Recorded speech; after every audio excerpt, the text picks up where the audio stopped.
Hello दोस्तों, स्वागत है आपका मार्गदर्शन कॉम्पिटिटिव क्लासेस में। आज हम लोग फिर से एसएससी में पूछे गए प्रश्नों को देखने वाले हैं, मैथ्स के प्रश्नों को, और उसका सॉल्यूशन देखेंगे। आपको सारे प्रश्नों के जवाब अगर पता है तो बहुत अच्छा, और नहीं पता है तो आपको कुछ नया सीखने को मिलेगा। आइए हम लोग शुरू करते हैं।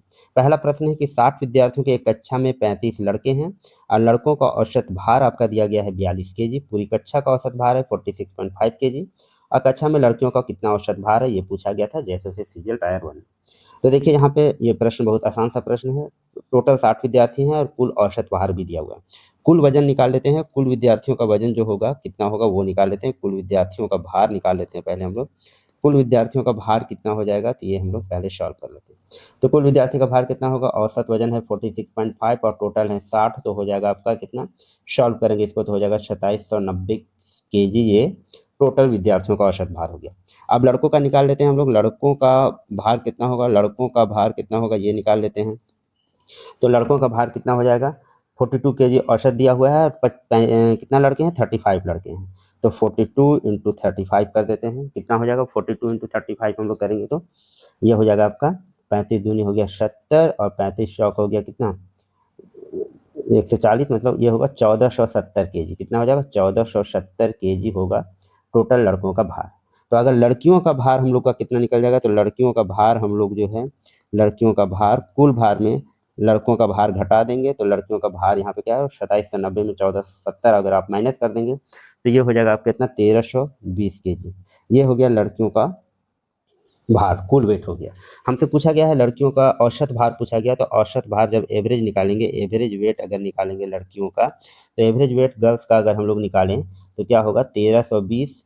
60 टोटल विद्यार्थी थे जिसमें 35 लड़के थे, तो लड़कियों की संख्या कितना हो गया 25। तो 1320 को अगर हम लोग 25 से डिवाइड कर दें तो ये क्या होगा। इसको डिवाइड करने का सबसे आसान तरीका है कि ऊपर 4 से और नीचे भी 4 से आप मल्टीप्लाई कर दें तो क्या हो गया, ये 100 हो गया। आप यहाँ पे देखिए 4 दूनी 8 हो गया, 0 हो गया, 4 दूनी 8 हो गया और 4 तिया 12 हो गया और 4 एकम 4 और 1 5 हो गया 5280। अब 25 100 100 इसमें क्या होगा 2 जीरो हम लोग बैठाएंगे, यहाँ पॉइंट बैठा देंगे, मतलब 52.8 केजी। 52.8 केजी जो होगा ये लड़कियों का औसत भार होगा। इसी तरह आपका ऑप्शन नंबर बी जो है वो करेक्ट ऑप्शन होगा। आइए हम लोग नेक्स्ट प्रश्न देखते हैं। नेक्स्ट प्रश्न क्वेश्चन नंबर 2। क्वेश्चन नंबर 2 बोल रहा है कि 14 व्यक्तियों में से पहले 13 व्यक्ति का औसत वजन दिया गया है आपका 78 केजी और 14वें व्यक्ति का वजन जो है सभी 14 व्यक्तियों के औसत वजन से 39 केजी अधिक है। तो आपको 14वें व्यक्ति का वजन ज्ञात करना है। 14वें व्यक्ति का वजन कितना है, तो 14वें व्यक्ति का वजन सबसे पहले हम लोग मान लेते हैं कि एक्स, जो 14वां व्यक्ति है इसका वजन हम लोग मान लेते हैं, इसका वजन क्या मान लेते हैं एक्स। वजन इसका मान लिए एक्स केजी। अगर इसका वजन है कितना है तो एक्स केजी, 14वें व्यक्ति का वजन जो है एक्स केजी। अब इसमें क्या बोल रहा है, इसमें बोल रहा है कि 13 व्यक्ति का औसत वजन दिया 78। अच्छा 13 व्यक्ति का कुल वजन कितना होगा, 13 गुनी 78, ये 13 व्यक्ति का कुल वजन हुआ। और 14वें व्यक्ति का वजन इसमें अगर हम लोग जोड़ देते हैं इक्वल टू एक्स और डिवाइड कर देते हैं 14 से, तो ये 14वें व्यक्ति का टोटल 14 व्यक्ति का औसत वजन निकल गया। और अगर इसमें प्लस 39 करें, हम लोग प्लस क्या करें 39 करें, प्लस 39 करें तो ये हो जाएगा 14वें व्यक्ति का वजन इक्वल टू क्या हो जाएगा एक्स। क्या बोल रहा है कि टोटल औसत वजन से 39 केजी अधिक है, तो टोटल ये औसत वजन निकल गया 14 व्यक्ति का, इसमें हम लोग 39 ऐड कर दिए इक्वल टू हो गया एक्स। अब इसको हम लोग सॉल्व कर देते हैं। 13 गुने 78 ये हो गया आपका 1014 प्लस एक्स हो गया। 14 39 से मल्टीप्लाई होगा तो 14 39 से मल्टीप्लाई होगा तो कितना हो जाएगा, ये होगा आपका 546। कितना हो जाएगा 546, 546 इक्वल टू हो गया आपका 14x। क्या हो गया 14x। अब हम लोग सॉल्व करते हैं इसको। 6 4 10 हो गया, ऐड कर देते हैं 4 और 1 5 6 हो गया आपका 5 हो गया और यहाँ पे 1 1560 केजी हो गया। प्लस ये x जो है उधर चल जाएगा इक्वल टू हो गया आपका 13x। ये x का वैल्यू हम लोगों को निकालना है, तो क्या हो गया 1560 बाई 30। कितना बार में कटेगा 13 एकम 13, 13 दूनी 26, मतलब 120। मतलब x बराबर जो आया मेरा वैल्यू वो कितना आया 120 केजी। कितना आया 120 केजी। तो 14वां व्यक्ति जिसका वजन कितना होगा तो 120 केजी होगा। आइए हम लोग नेक्स्ट प्रश्न की तरफ चलते हैं। नेक्स्ट प्रश्न है 450 रुपये की धनराशि को 4.5% की वार्षिक साधारण ब्याज की दर पर ब्याज के रूप में कितना अर्जित किया है 81 रुपया, मतलब इसको साधारण ब्याज की दर पे लगाया गया और वहाँ पे ब्याज हम लोग को मिल रहा है 81 रुपया। तो पूछा गया है कितना समय लगेगा। ये भी प्रश्न एसएससी में पूछा गया है, सीएचएसएल में। तो पूछा गया है कितना समय लगेगा 81 रुपया ब्याज अर्जित करने में। तो हम लोग जानते हैं पीआरटी, ये हम लोग जानते हैं कि ब्याज बराबर PRT equal to 100 equal to साधारण ब्याज होता है। ये साधारण ब्याज का फॉर्मूला हम लोग जानते हैं, बहुत आसान सा प्रश्न है। मूलधन गुने दर गुने समय बटा 100। तो इसमें आपको क्या क्या चीज़ दिया हुआ है, इसमें क्या क्या चीज़ आपका दिया हुआ है, मूलधन गुने समय गुने दर बटा 100। तो मूलधन आपका दिया गया है 450 रुपये, दर आपका दिया गया है 4.5, टाइम का पता नहीं है, बाई 100 हो जाएगा, और साधारण ब्याज आपका दिया गया है कितना 81। ये बहुत आसान सा प्रश्न है, बस इसको सॉल्व कर लेना आपको। देखिए यहाँ 9 से काट देते हैं, 9 पचे 45, 0 9 9 ये हो जाता है 81। ये पॉइंट अगर हम लोग हटा देते हैं यहाँ 0 हो जाएगा, तो 9 पचे ये फिर से हो जाता है 45, 5 पचे 25 कितना हो गया, तो टाइम बराबर आपका हो जाएगा 1000 ऊपर चला जाएगा, और बाई 5 पचे 25 ये 250। ये हम लोग सॉल्व करेंगे कितना बार में जाएगा, तो 4। तो कितना समय होगा, 4 वर्ष। तो करेक्ट आंसर क्या होगा, 4 ईयर। बहुत आसान सा प्रश्न है। नेक्स्ट हम लोग को देखिए, नेक्स्ट प्रश्न दिया गया है। नेक्स्ट प्रश्न है कि ब्याज वार्षिक रूप से संयोजित होने पर 20,000 रुपया, क्या है कि 20,000 रुपया की राशि 5% वार्षिक दर से प्राप्त चक्रवृद्धि ब्याज दिया गया है 250 रुपया। तो समय अवधि निकालना है। तो सबसे पहले इस तरह के प्रश्न में हम लोग क्या करेंगे, इस तरह के प्रश्न में हम लोग पी दिया हुआ है, देखिए पी कितना दिया हुआ है, 20,000 रुपया, पी दिया हुआ है 20,000 रुपया, और सी आई आपका कितना है, तो सी आई चक्रवृद्धि ब्याज दिया हुआ है 2,050 रुपया। तो अमाउंट की अगर बात करें तो दोनों को ऐड कर देते हैं हम लोग, तो कितना होगा, 22,050 रुपया जो है ये अमाउंट हो जाएगा टोटल। तो हम लोग पहले क्या करते हैं, अमाउंट बाई पी ये देख लेते हैं, मिश्रधन बटा मूलधन हम लोग करके देख लेते हैं कि 22,050 और बटा 20,000 क्या है 20,000। अब इसको हम लोग सॉल्व करते हैं, थोड़ा कितना हो गया, देखिए 5 से कटेगा 5 चौक 20, 5 चौक 20 और 1, और यहाँ से कटेगा 5 चौक 20 और ये डबल जीरो, मतलब ये आ गया 441 बटा 400। अब हम लोग देखते हैं कि हम लोग का रेट जो है, रेट कितना है, रेट है हम लोग का 5%। 5% को फ्रैक्शन में क्या लिखते हैं, 1/20। मतलब पहला साल अगर 20 था तो पहला साल अगर 20 रुपया मूलधन लगाए तो 21 रुपया हो गया मेरा मिश्रधन। दूसरा साल क्या होगा, फिर 20 से क्या हो गया, 21 हो गया। अब हम लोग देखते हैं यहाँ पे मेरा मिश्रधन क्या है, 441। मिश्रधन क्या है, 441। 21 का स्क्वायर होता है 441 और 20 का स्क्वायर होता है 400। मतलब 400 से 441 होना है। मूलधन 400 था, अमाउंट कितना 441। तो 400 से 441 कितना वर्ष में होगा, तो 2 वर्ष में होगा। तो यहाँ पे कितना हो जाएगा, टाइम हो जाएगा आपका 2 ईयर्स। नेक्स्ट हम लोग प्रश्न देखते हैं। देखिए 3600 को इस प्रकार बांटा जाता है कि पहले भाग का आधा, दूसरे भाग का 1/3 और तीसरे भाग का 5वां भाग समान है। तो तीसरे भाग का मान आपसे पूछा गया है। तो देखते हैं हम लोग 3600 रुपया है, पहले हम लोग मान लेते हैं कि इसको एक्स में, वाई में और जेड में बांटा गया। अब बोल रहा है कि पहले भाग का आधा मतलब x/2, दूसरे भाग का 1/3 मतलब by3 और 1/3 तीसरे भाग का 5वां भाग मतलब by5 इक्वल, ये है तीनों क्या है, इक्वल है। इसके इक्वल हम लोग कोई कांस्टेंट मान लेते हैं k है। अब बोल रहा है कि तीनों भाग को अगर हम लोग ऐड करना चाहें, मतलब x + y + z, ये कितना दिया हुआ है, ये दिया हुआ है आपका 3600 रुपया। अच्छा यहाँ से बताइए x का वैल्यू क्या होगा, x का वैल्यू होगा 2k, x का वैल्यू 2k, y का वैल्यू का बात करें तो y का वैल्यू हो जाएगा 3k, और z का वैल्यू का बात करें, z का वैल्यू का बात करें तो ये हो जाएगा 5k। इक्वल टू क्या दिया हुआ है, इक्वल टू दिया हुआ है 3600 रुपया। तो यहाँ कितना हो गया, टोटल हो गया 10k बराबर दिया हुआ है 3600 रुपया। तो k का वैल्यू जो है आपका निकल के कितना आएगा, 360। k का वैल्यू निकल के कितना आएगा, 360। आपसे पूछा गया है कि तीसरे भाग का मान आपको बताना है। तीसरा भाग आपका z है जिसका वैल्यू क्या है, 5k के बराबर है। तो 5 × 360 कर देंगे, ये z का वैल्यू हो जाएगा। तो कितना होगा, 5 × 30 हो जाएगा, 5 × 15 और 3 18, मतलब 1800। तीसरे भाग का मान आपसे पूछा गया है 1800। और पहला दूसरा जो भी पूछा जाता है, बहुत आसान सा प्रश्न है। नेक्स्ट हम लोग आइए हम लोग नेक्स्ट क्वेश्चन देखते हैं। नेक्स्ट क्वेश्चन दिया हुआ है, नेक्स्ट क्वेश्चन दिया हुआ है कि यदि 6 अंकों की एक संख्या है 11p 9q और 4, ये 24 से विभाज्य है, तो pq का अधिकतम संभावित मान आपसे पूछा गया है। क्या है क्वेश्चन, 11 है, p है, 9 है, q है और 4 है।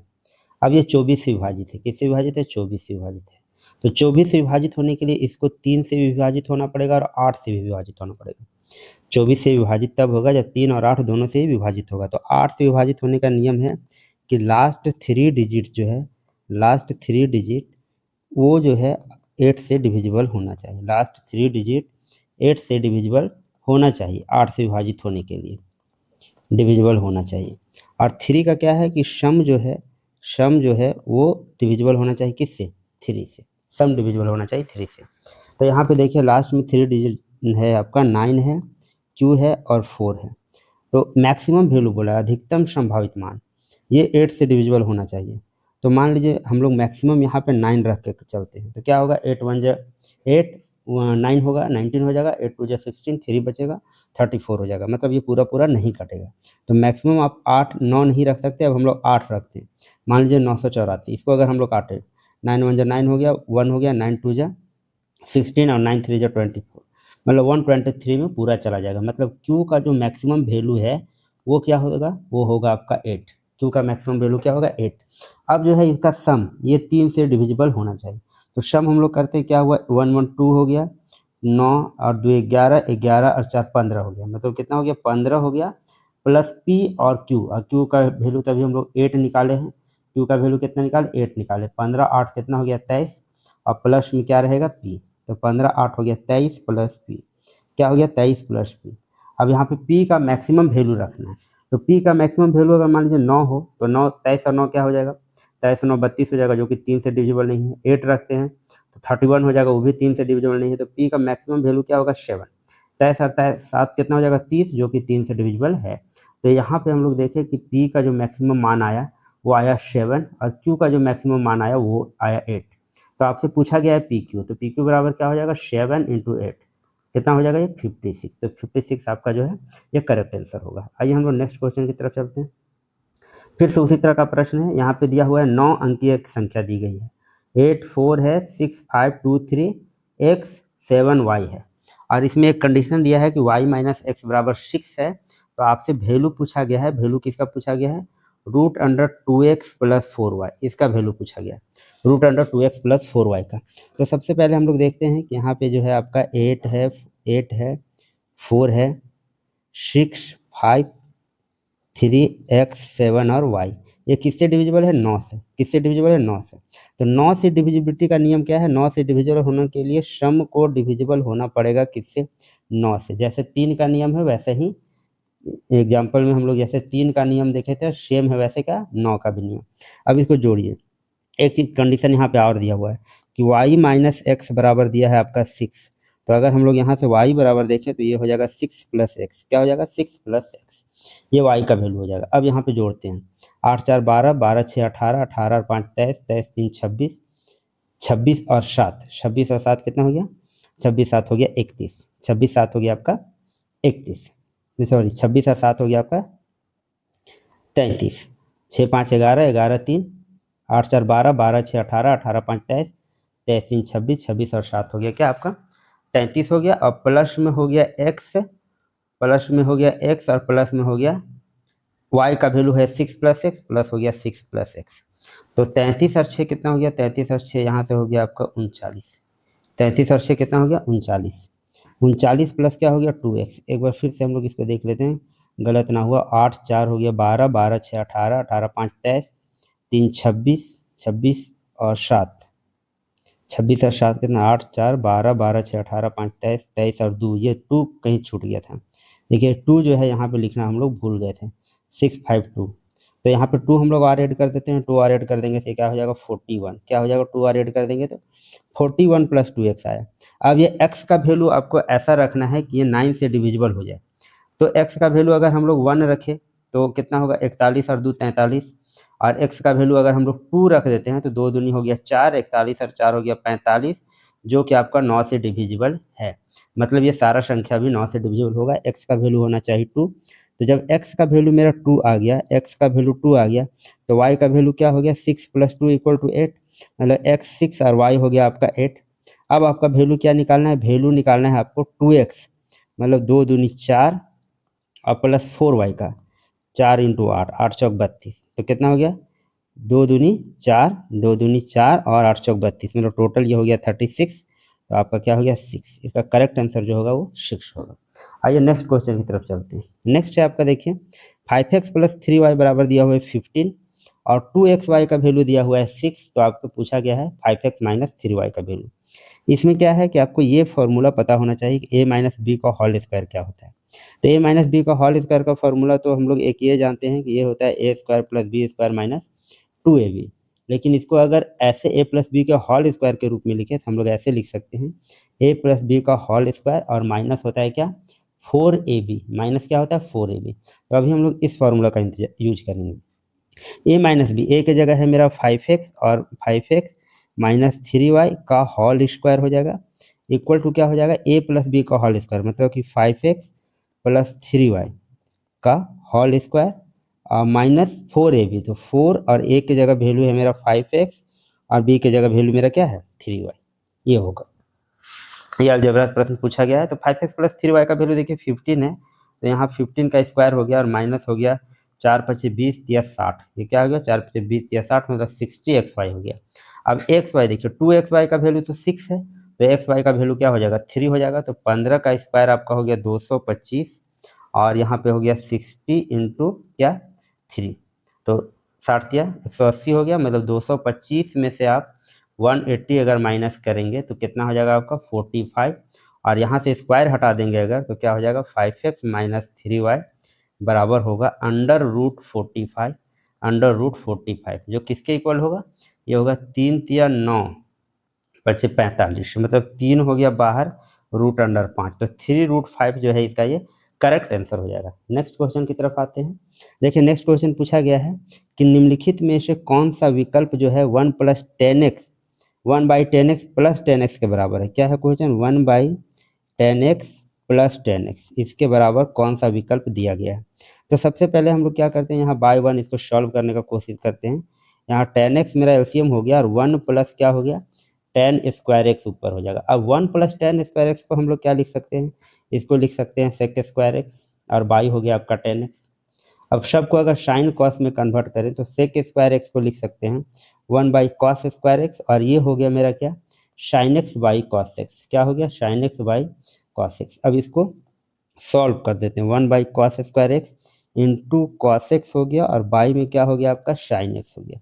देखिए एक कॉस एक्स तो यहाँ से कट जाएगा, तो 1/कॉस एक्स को हम लोग क्या लिखते हैं, 1/कॉस एक्स को लिखते हैं सेक एक्स, और 1/साइन एक्स क्या लिखते हैं, तो इसको लिखते हैं हम लोग कॉसेक एक्स, जो कि ऑप्शन नंबर कौन है बी, आपका ऑप्शन नंबर बी सही। नेक्स्ट प्रश्न की तरफ चलते हैं। ये प्रश्न पूछा गया है कि एक नाव की धारा के साथ गति है 12 किलोमीटर और धारा की विरुद्ध गति है 6 किलोमीटर प्रति घंटा। धारा के साथ अगर गति है, मान लीजिए हम लोग धारा का नाव का गति शांत जल में x मान ले और धारा का गति y मान ले, तो x प्लस वाई बराबर 12 दिया हुआ है और x माइनस वाई धारा की विपरीत गति x माइनस वाई बराबर 6 दिया हुआ है। हमसे x का वैल्यू पूछा गया, अगर दोनों इक्वेशन को हम जोड़ देते हैं तो x वाई वाई कट गया और 2x बराबर क्या हो गया 18, तो x बराबर क्या हो गया 18/2 equal to 9 kilometre per hour, ये करेक्ट आंसर होगा 9 किलोमीटर पर आवर। देखिए इसमें अगर ऐसा दिया हो धारा के साथ गति और धारा के विपरीत गति अगर दिया रहता है, धारा के साथ गति अगर दिया रहे, धारा के साथ गति दिया रहे, मान लीजिए धारा के साथ गति दिया है a और विपरीत गति दिया है b, विपरीत गति कितना दिया है, धारा के विपरीत गति दिया है b, और उससे आप उसके बाद अगर शांत जल में नाव की चाल पूछे, शांत जल में नाव की चाल अगर पूछे आपसे नाव की चाल, तो इसका फॉर्मूला क्या हो जाता है सिंपल सा, नाव की चाल बराबर हो जाएगा a प्लस b/2। देखिए यहाँ पे भी सेम वही हुआ है, 12 प्लस 6/2 हुआ है, तो a प्लस b/2 हम लोग डायरेक्ट इसको ऐसे कर सकते थे, 12 प्लस 6/2 कर देंगे 18/2, तो वही आंसर आना है, वही आंसर आना है। इसके पीछे का लॉजिक क्या है, तो ये इक्वेशन है, दोनों को जब जोड़ते हैं तो वाई वाई कट जाता है। ये हम लोग का आज का सेशन था। आज एसएससी के हम लोग टॉप 10 महत्वपूर्ण प्रश्नों को देखें जो एग्जाम में पूछे गए थे। अगर आपको वीडियो अच्छी लग रही तो चैनल को लाइक शेयर और सब्सक्राइब बिल्कुल जरूर करें, ताकि आपकी नेक्स्ट वीडियो के भी नोटिफिकेशन आप तक पहुँच सके। धन्यवाद।